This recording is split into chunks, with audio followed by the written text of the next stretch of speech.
Yeah,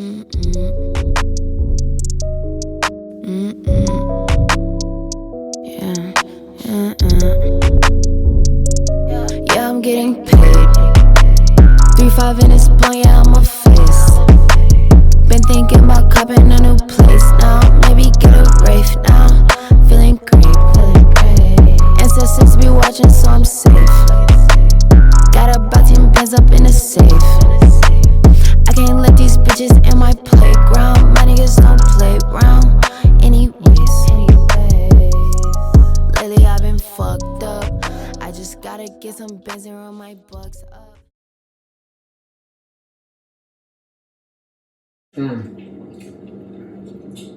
Oh shoot, I forgot we were supposed to be shooting down on podcast. I was about to smoke. Shit, me too, bro. We just smoke while we record. Alright. Let me find it real quick.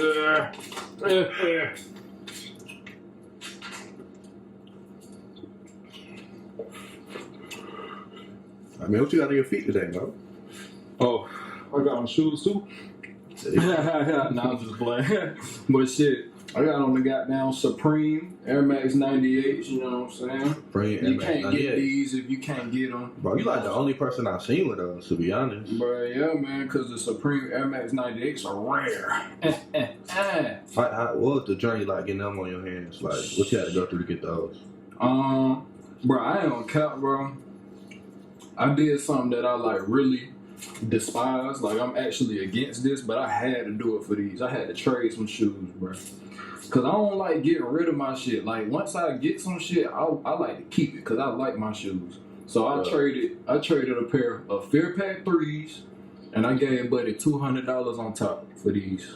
Yeah, Fear Pack 3 is some shit, though. That's what I'm saying. I don't really like getting rid of my shoes, but I was like Fear Pack 3s or Air Max 98 Supreme snakeskin. These are snakeskin motherfuckers. Now these ain't no, you feel me, like these are motherfuckers. But I had to trade somebody some decent shoes and $200 for these. So, but it was well worth it. I wear these bitches down all the time. One of my favorite shoes in the collection. You know what I'm saying? So it was well worth it. I love these shoes. What you got on your feet, my boy? Man, I got one of my favorites on my feet. I low-key forgot I had these because I ain't wore them. I ain't put them out since. I put them out like one time during the pandemic, but the Cement 4s, one of my favorite Jordan 4s. Well, my favorite Jordan 4. I don't really like black shoes, so I'm a fan of like all the white Cements, the white Jordans, the Chicagos, the Katrinas, the Fire Reds. I'm a fan of those type of Jordans. Understood. So these is one of those, and they got the Nike Air in the back. I'm really fucking with it, so that's what I got on my feet today. Bro. We the complete opposite, because I love black shoes, bro. I don't like black shoes. Like the Bread 4s, Citrus 7s, black metallic 5s. The only way I'll wear some black shoes, like grapes. Only way I'll wear some black shoes is if they were some Fear Guides, or there's some black foams. Like, not black foams, but some brown foams. Mm-hmm. Or like, what's some more black shit I would wear? I'll wear the black Travis Scotts. You want to know no black Air Max? Cause they got these. I'll wear the black Off-White Air Max. I'll wear black Vapor Max, black Off-White Vapor Max. It's some more Vapor Maxes that's hard. Man, I could talk about shoes all day. I don't even think I want me to go down this rabbit hole. But I prefer. Want us to go. I prefer white shoes. We can have a whole other podcast. We'll say this for another episode. We can pull out our top 10. Yeah, for shit. So I'm gonna write that down. But yeah, man. Today we want to do an analysis on this film. But the other day we was watching this film called Two Distant Strangers on Netflix and stuff, and we was just having our regular dialogue that we usually have when we watch interesting stuff or think about interesting things. Excuse me. And yeah, I just proposed that we kind of do an analysis in front of the camera on this film. You know what I'm saying? Because there's a lot of things that we brought up that I think should be shared. So, what was your overall thoughts of the film? Like, man, so Two Distant Strangers starring one of my favorite rappers, Joey Badass. And this film is about like a reoccurring dream that keeps happening. I don't want to tell y'all what the dream is because we're gonna break it down throughout the podcast. But he keep waking up and reoccurring his dream like over 100 times. So he gotta figure out how he gonna play the situation so he can just make it home at the end of the day, right? Mm-hmm. So like the first thing that really stood out to me is like within life And like the higher power gonna keep putting the test in front of you until you pass it, right? Exactly. So like that's what the dream was. It was like a situation kept getting put in front of him in a different form, and like he had to figure out how do I play it? How do I play my hand here so I can move on to the next step? Like I feel like that's something that happens in life. Like within growing up, you're gonna learn certain lessons. Like you might go through a phase where you talking back, and then you gotta realize it ain't even worth trying to argue with my mama, or you go through a phase where you in relationships and you realize it ain't worth trying to get this type of woman or this type of guy. So like that's what I feel like one of the most significant things in this film is it teaches like the lessons of you're gonna have to keep going through some shit until you figure it out. Yeah, for sure. Yeah, most high always he gonna give you that test until you pass it, pretty much. And that's definitely what happened. But my perspective on that reoccurring dream was that like that's just a lot of what we experience as black people in this world, you know what I'm saying? Even from the beginning, like when we seen Trayvon Martin go viral and stuff like that, of course things like this have been happening before Trayvon Martin, but we were real young when that happened. And like I said, that was one of the first ones that went viral, all over the radio, all over, everybody's phone and whatnot. And it really hit me. Now, for me personally, at that age, I wasn't thinking like, oh man, like this is gonna keep happening. This is gonna, I was expecting to hear this sad news and move on, and I would never feel these aches and pains again. Yeah. But as I got older, and as time went on, it wasn't even a week later before I heard of another shooting. You know what I'm saying? Yeah. Of the same degree. Like we talked about in the last podcast, right? Like since Trayvon Martin happened, even before that, it became like a reoccurring theme. Like when a black person get killed, you gotta go through the whole first initial shock when you scrolling on social media and see a person like you get killed, and then it becoming a trend, a Black Lives Matter trend. It becoming the news, news headlines for every article, everybody talking about it, and like you gotta deal with that shit all over again. The protesting. Is something gonna change? And like the whole shit, like that's what makes it a reoccurring nightmare because they keep putting it in front of your face. Like you said, the last part they found, and like the outlets and the people who own the media platforms, they found a way to turn it like to profitize it, like make it profitable and make it for their betterment. So every time one of us get killed, man, they gonna make a killing, bro, because they didn't want putting it on the TV, they didn't want running their ass behind the shit, got their political agendas behind the shit. Talking about Black Lives Matter and shit. Black Lives Matter was not in our minds, bro. We already know Black Lives Matter, bro. We've been saying Black Lives Matter. That's what I'm saying. So like 1960. If somebody said they don't support Black Lives Matter, like it's obvious Black Lives Matter. That's not so much you have to say, especially as a black person myself. It's the whole agenda behind Black Lives Matter. Like, what are they really doing? Like, you feel me? They ain't doing shit but got down scraping up the little money that we giving them and shit. You know what I'm saying? But that shit ain't neither here nor there, man. You know what I'm saying? But that's just what made this shit so prevalent to me, and that's what's made that message stand out to me in the film. Cause like this shit keep getting put in front of our face. They done figured out how to weaponize our trauma and got down. Even the actual situations, they keep happening over and over and over. I got a major point to make, bro. Go ahead. So in this Vince Staples interview, I think it was like Sway in the Morning or Ebro, he was like, I know what you're talking about. It's Black America, bro. They don't do shit but sell our trauma. Yeah, I know exactly. Even this movie is an example. They're just selling our trauma back to it. Exactly, bro. That, bro. And once they figured that shit out, they was like, oh yeah, we're gonna show y'all slave movies and people getting killed all day. That's why they keep coming out with them. Like we know at this point, y'all done showed this, y'all done depicted everything y'all think happened in slavery, even if it's not to the worst degree. Like y'all done showed that shit so many times, like from the Django's to the 12 Men a Slave to all that other shit. Like what more can you show? Like bro, make something else. Like, oh God, bro. Like do something different. And that's why they such devious motherfuckers too, cause they pulling on our heartstrings for the money, bro. Like that shit ain't cool, bro. That shit ain't cool at all, but goddamn.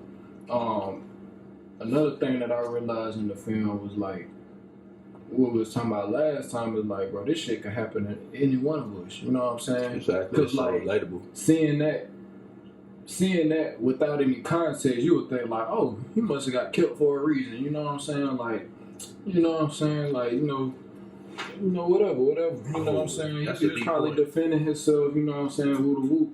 But when you understand and when you look at a movie like the one that we watched, Two Distant Strangers, and you see like Joe loves shoes, Joe got a dog, Joe got a little lady he was sleeping with. Joe, wear the same clothes, he wear all that stuff. And he still got picked out. He a graphic designer. He don't sell no drugs, nothing. You know what I'm saying? A regular dude. He still got picked out. It's like saying you can do everything right. You do everything right, bro. And they still, man, your skin gonna tell it all to them. You know what I'm saying? Your skin tell it all to them.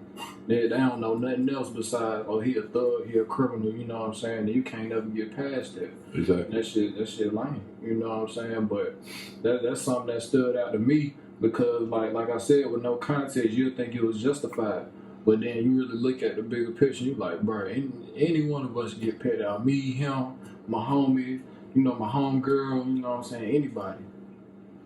That's just a real fucked up part about it to me. Yeah, and another thing, like, well, then him having to play out the different situations, right? It's like even, and then like the girl he was sleeping with within the scene, he was like, this shit keep happening. I don't even know how to play it, right? Mm-hmm. He was like, maybe you should just talk to him. And it's like, okay, I'm gonna be rational in this situation. I'm coming to you as a human being, and not you. And you should see me as a human being. But it's like, even you can talk to these people, you can try to convey your point, try to be empathetic. But at the end of the day, people only see shit from their point of view. So like, exactly. You can think you come to them in an appealing way, but like they might not even be willing to hear you out. So that's why you gotta create the story in their head. Exactly. You gotta take shit for like how they play it. So like take people for face value, what they show you, not what they say. Mm-hmm. That's what I was thinking when he was in the car, like riding with him on the way home. I'm like, man, you can't really appeal to this man better nature because he already know what he know about you. You know what I'm saying? Like, you could try to tell him, shit ain't how it is all day, but from his experiences, you fucked up and he gotta kill you. You know like from the verbiage and like whoever wrote the scripts in the movie, there was like he was saying, I never talked to one of you.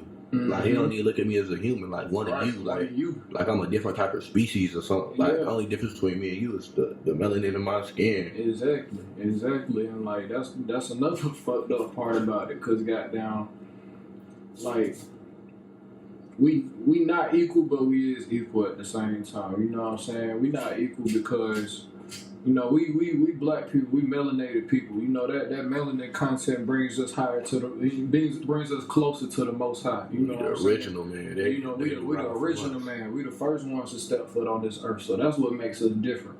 But aside from that, we deal with the same shit every day. We bleed the same blood. You know what I'm saying? Like, come on now. It ain't no reason why somebody should say one of you or you people. And not think of me or refer to me as a human being, you know what I'm saying? But that's how they look at things, and it's hard to change that perspective unless you do things and have conversations like these. Yeah. But that's just something I was thinking when he was riding in the whip. Like, bro, you can't really appeal to that man better nature because his better nature completely different from your version of a better nature. And he showed that when he stepped out the car. He was like, well, that was the best one yet. Yeah, that was the best you could do, goddamn, but it still ain't gonna work, and shot him in the back. So, you know what I'm saying? That's another significant thing. What? He shoots you in the back. Like, when your back to someone, you pose no threat. Yeah. And you still feel the need to kill me. Like, we seen that shit play out recently, like, when people get killed, like, from the dude who got shot with his kids. I think his name was, like, Antoine Blake. His back was to the police officer. He still got like 6 shots in the back in front of his children. From the dude who got killed in Atlanta at the Wendy's. Yeah, I was gonna say. He was running away from the police, still got shot in the back. Like, and that's how you know they out there, they hunting us, boy. They out to get us. You know what I'm saying? That ain't no self defense. It ain't no, bro. My back is turned to you. I have nothing in my hand. You a trained police officer, and you still letting off shots. A trained police officer. It's obvious at that point that we're being hunted. You know what I'm saying? This shit is no game. You know what I'm saying? But one of the other points I wanted to make real quick is that, like, I love how the film pointed a lot of emphasis on the woman that was involved with Joe during the whole film. You know what I'm saying? Because even though she kind of played the same role a lot of the time, that one instance where he got as far as he could with the officer, got to ride home, everything, that was when the woman told him, why don't you talk to him if you don't want to kill him? And that was the best advice he probably done got the whole time, you know what I'm saying? Even though it was only one other person in the film. Yeah. You know what I'm saying? But still, like, that stood out to me because made me realize like we really gotta hold these black women close to our heart, man, cause we can't really do what God intended us to do without them. You know what I'm saying? And, that's just something I took away from that scene for real. I totally agree, bro. Your mama, your homegirls, your girlfriend, wife, whatever. Like, man, pay your respect, man. Honor them people, man, cause we can't do a lot of what we doing without them. Totally agree, 100% agree on that one, bro. Yeah. And like once the plot plays out in the movie, bro, like it's so relatable because it's just some normal everyday shit, like you said. Exactly, like bro. He just trying to get home. He live in a spot similar to we live in. Mm-hmm. It can happen to any one of us. And like the subtle reminders, like the officer name was Officer Merc. Yeah. Like the word Merc.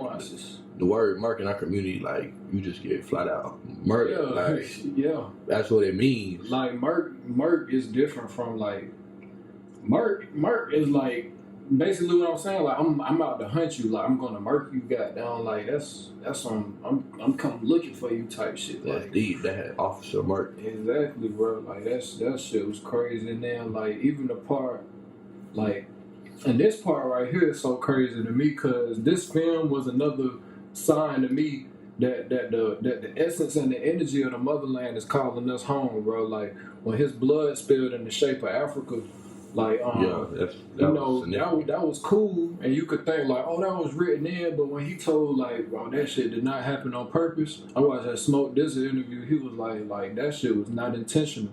I was like, damn, like bro, that shit down there about a tear to my eye, bro. Yeah. I'm like, bro, like that's really. That energy, bro, the Most High, bro, like, she calling us home, bro. Yeah, you gotta recognize the symbolism, bro. Like, you gotta be aware at all times. Really woke out here. For real, bro. I really know what's going on, bro. Like Africa is a beautiful place to be for all of us, you know what I'm saying? No matter where you come from, if you got this skin on your body, bro, that's where you belong, bro. No cap, bro. You know No cap, bro. No cap, man. Yeah, man, y'all gotta really look into it, man. But yeah, that was just so crazy to me, cause yeah, that energy be speaking to us in so many different ways, but we just gotta pay attention. You know what I'm saying? We just gotta pay attention. Most definitely. You got anything else? The other little nuances, you know, they had the names on the building during that bird's eye view. Oh yeah. You were getting a ride home, you know. There's a lot of little things they threw in there. It was a beautiful movie overall. Yeah, y'all be sure to check it out, man. Two Distant Strangers featuring Joey Badass. You won the Oscar off that role. That's a major accomplishment for an artist. Huge accomplishment for an artist, man. Most definitely, man. Y'all go tap in. Y'all go tap in with us too, man. Natural and True to Yourself. Natty Media, that's the one I own and am the creator of. Exactly. And then my thing is official side fashion, financial literacy, and mindset through the lenses of young creators and entrepreneurs. Be sure to tap in. We can give insight on the dopest things that like people like me and you doing. Like we're gonna give an insight. If you want to make a podcast, we got somebody on there talking about how they started their podcast and how they're growing it. So like you know where to pick from there and start. So like that's what I'm trying to do. I'm trying to empower people, inspire people. And that's another thing too, man. I feel like at the end of a lot of these movies that come out that's about black people, no matter good or bad, it's hard to pull a solution from it at the end. And so I want to say that from the end of this film, the solution that I pulled from it is that we have to do things like this.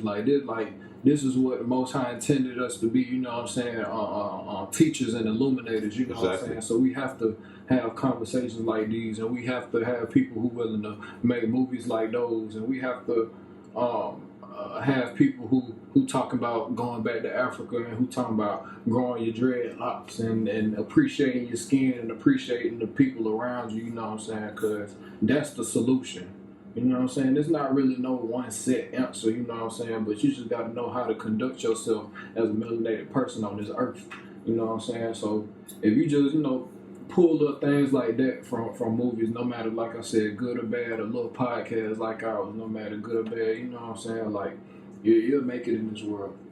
Most definitely, man. Peace Natty out, Media. Man. Peace out. Natural and true to yourself. Natural and true to yourself, man. Stay natural and true to yourself. Most at all times. Natty Media out. Y'all, peace out.